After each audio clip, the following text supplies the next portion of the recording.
12,900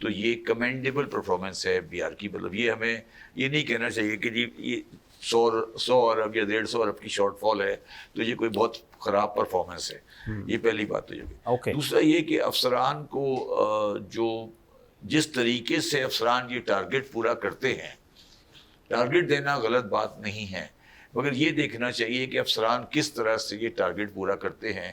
اس پر FBR میں شدید business man کی شدید تحفظات ہیں, اور وہ تحفظات غلط نہیں ہیں. اس کو کیسے ایڈریس کیا جائے؟ وہ تحفظات بالکل ٹھیک ہے کہ وہ جو ٹارگٹ ہے وہ غلط طریقے سے فلفل کیا جاتا ہے, مگر یہ بات سب کو بالکل سامنے رکھنی چاہیے کہ 12,900 کے ساتھ یہ ملک نہیں چل سکتا. یہ ہمیں ملک اس وقت چلے گا جب یہ 25,000 ہوگا. کیسے ہوگا؟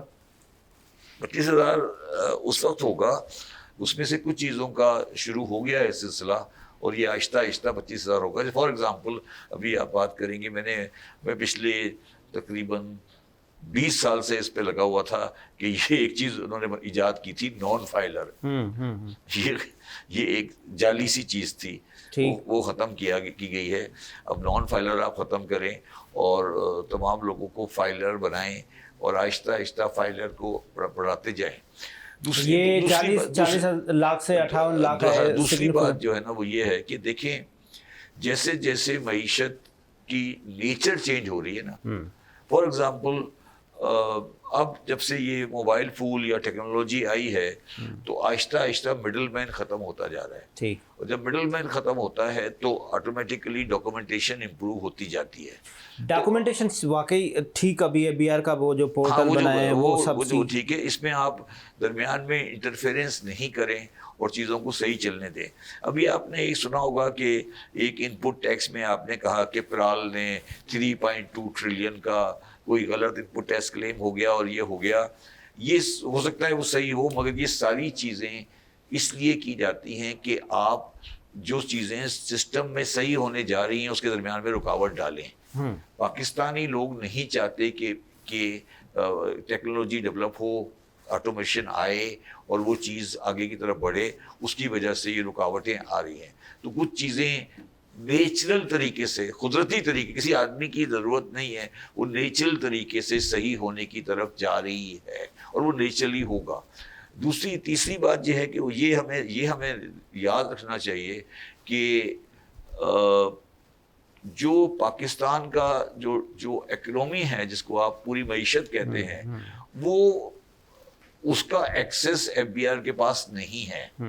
مطلب بینکنگ ٹرانزیکشن ہے اور ٹرانزیکشن اس کا ایکسیس نہیں ہے, اور اس بات پہ بڑی سیریس بحث ہو رہی ہے کہ آہستہ آہستہ اس کا ایکسیس دیا جائے. اس کی یہ بھی ایک ڈبل ایج سورڈ ہے کہ کیا دیا جائے یا نہیں دیا جائے. ٹھیک ہے, اور یہ بات اس میں چیزوں میں آئے گی. مگر جو سب سے زیادہ اس وقت پریشان کن بات ہو گئی ہے, جو ہمیں سیریس دیکھنی پڑے گی, کہ پاکستان میں اس وقت جو ٹیکس ریٹ ہے اسپیشلی سیلریز کا ہے اور جو کمپنی کا ہے, وہ اتنا زیادہ کر دیا گیا ہے کہ وہ کسی آنیکس ٹیکس پیئر کو انسینٹیوائز کرتا ہے کہ اس کو ٹیکس کی چوری کی جائے. تو آپ کو ٹیکس کا ریٹ کم کر کے ٹیکس دینے والوں کی تعداد بڑھانی ہے, نہ کہ ریٹ. آپ نے 40% ٹیکس کر دیا ہے. 40 تو کچھ آپ بات کریں, 40 تو ہے. باقی جو AOP ہے ان کا تو اگر سپر ٹیکس لگائیں اور سرچارج لگائیں تو بعض جگہ پہ 50 سے اوپر ہے. تو مطلب یہ ٹوٹل ناانصافی ہے. ناانصافی ہے نہیں, ناانصافی تو اپنی جگہ پر ہے, مگر جب آپ ریٹ 40 سے اوپر لے جاتے ہیں تو لوگوں کو انسینٹیو ملتا ہے کہ وہ ٹیکس کی چوری کریں, پھر وہ ایونیوز تلاش کرنا شروع کر دیتا ہے. تو یہ ساری چیزیں ملا کر یہ چیزیں اپنی جگہ. دوسری بات ہے ایون جو سیل ٹیکس کا ریٹ ہے 18%, یہ بھی اور ہائر. آپ کے کہنے پہ بہت کم ہوا ہے بھائی, 18% بہت ہائر ریٹ ہے, دنیا میں بہت ہائر ریٹ ہے. اس کو ابھی اس کو 16 پہ لے کے جا رہے ہیں, اس کو 16 پہ لے کے جا رہے ہیں. یہ ایکچولی 12.5 ہونا چاہیے. دنیا میں جنرلی ایسے کنٹریز میں 12.5 کا ریٹ ہونا چاہیے کہ انسینٹیو کم ہو لوگوں کا چوری کرنے کے لیے اور چیزوں کو. میں ایک بریک لیتے ہیں, ایک بریک کے بعد آپ کو واپس آتے ہیں, پھر اس پہ سیلریڈ پرسن پہ بات کرتے ہیں, کیونکہ سیلریڈ پرسن کا بہت بڑا مسئلہ ہے. پھر وہ آپ کی بات بالکل ٹھیک ہے کہ جب آپ ان کو صحیح مطلب 50% پہ آپ 50% آپ سیلریڈ پرسن سے ٹیکس لے رہے ہیں, تو وہ پھر ابھی نیوز تلاش کرے گا نا. ایک چھوٹا سا کمرشل.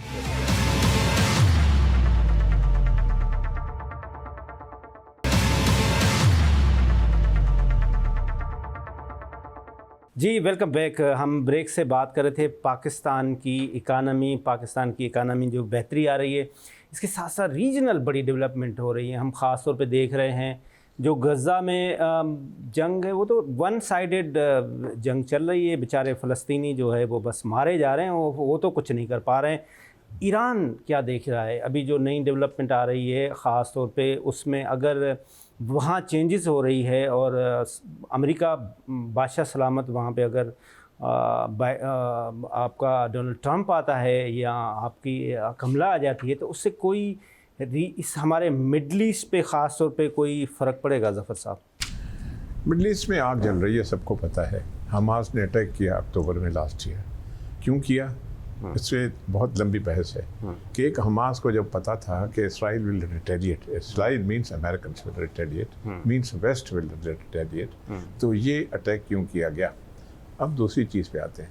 اب کوشچن ہوتا ہے کہ وار اینڈ اس کی ہوگی یا نہیں ہوگی، انتہا ہوگی یا یہ چلتی رہے گی. ادھر امریکن الیکشنز بھی ہو رہے ہیں. جیسے میں نے عرض کیا تھا بائیڈن کا گراف صرف اس کی وجہ سے کیونکہ کھلا انٹرنیشنل جو وائلیشن ساری ہو گئے. آئی سی جے کا ڈیسیجن آیا، پرواہ نہیں ہے. نیتن یاہو کہہ رہا ہے جو کرنا ہے کر لو، یو این میں کرنا ہے جو کر لو. He is not listening to anybody any saint. آپ کہنا چاہ رہے ہیں کہ وہ اس کا کملا ہیرس کو اس کو نقصان ہوگا؟ ہوا ہے، بالکل ہوگا جی. اس کا ہوا ہے، نہیں تو اس کا گراف اوپر جاتا.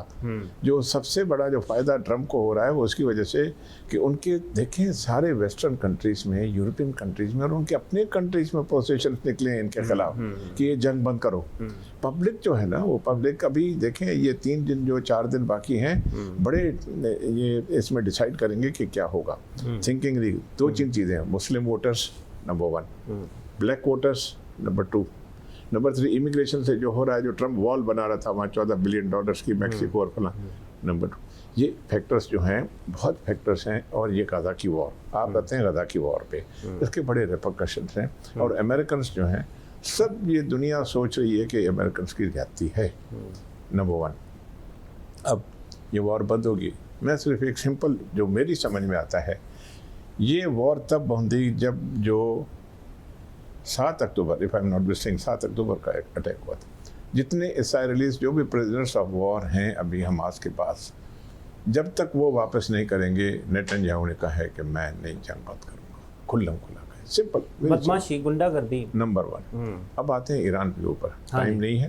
ایران میں جو ہے 79 میں اگر I'm not mistaken ریولیوشن ہوا تھا، خامنئی آیا، ایگزائل سے آ گیا، سارے ملک کا چینج ہو گیا سسٹم. ابھی تک وہ سلسلہ چل رہا ہے. کافی رپورٹس یہ بھی ہیں کہ لوگ تھک گئے ہیں اس سسٹم سے. اینڈ لوگ اس اسلامی نظام جو اسلامی میں نہیں کہوں گا، وہ دے وانٹ. دیکھیں ایک شاہ کے وقت میں ایرانینس کا سسٹم اور تھا ٹوٹل. اب یہ جو سارا جو 79 بہت ہے، 50 سال ہو گئے، تھک گئے لوگ. اور لوگ چاہ رہے ہیں کہ کسی قسم کی آزادی یا ڈیموکریسی اس قسم کی آئے کہ وہ دنیا کے ساتھ بیٹھ کے اس طرح سے کام کر سکیں. اسلام تو ہر جگہ پہ ملکوں میں ہے، وہ لمیٹڈ ہے، ان لمیٹڈ ہے جیسے بھی ہے، مگر ایران کھلی ایک سوسائٹی تھی. جہاں تک کہیں جو دیکھا گیا ہے اور رپورٹس یہ ہیں کہ they also want a change and now change. And یہ بھی ہے سنا گیا ہے کہ اسرائیل کو کہا گیا ہے کہ بھائی چینج لاؤ. دیکھیے جب ایک عام آدمی ایک کازز آف ریبیلین کیا ہے؟ کازز آف ریبیلین تب ہوتے ہیں جب آپ کے گھر میں بھی کازز آف ریبیلین ہو سکتے ہیں، ملک ہو سکتے ہیں، جب ان کے اوپر ناانصافی ہوتی ہے. ایک تھوڑی سی تکلیف دیں گے، زیادہ تکلیف دیں گے، وہ چلائے گا. تو میرا خیال ہے کہ ابھی ایران جو ہے وہ اپنے ہی انٹرنلی ان کو کافی پرابلمس ہیں. اور حماس جو ہے کبھی بھی واپس نہیں کرے گا. وہ کہتا ہے مجھے ٹاکس میں بٹھاؤ.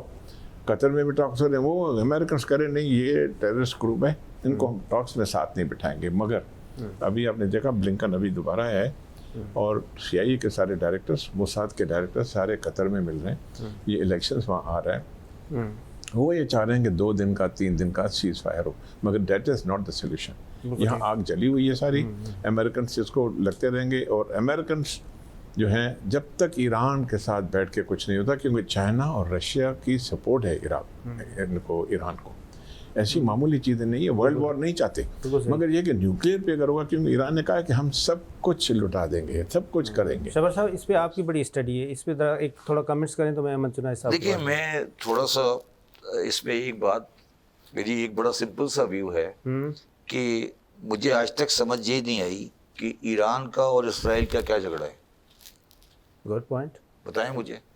اسرائیل کا نہ بارڈر ملتا ہے ایران کے ساتھ، نہ ایران کا کوئی اس سے، تو ایران اور اسرائیل کا جھگڑا کیا ہے؟ آپ بتائیں. کوئی جھگڑا نہیں ہے. پھر کیوں لڑ کوئی جھگڑا نہیں ہے. یہ بالکل صحیح بات کر رہے ہیں شیخ صاحب کہ جو 79 کا ریولوشن تھا اس کو زندہ رکھنے کے لیے یا اس کی ایک والیٹیلیٹی کو برقرار رکھنے کے لیے یہ چیز ہے.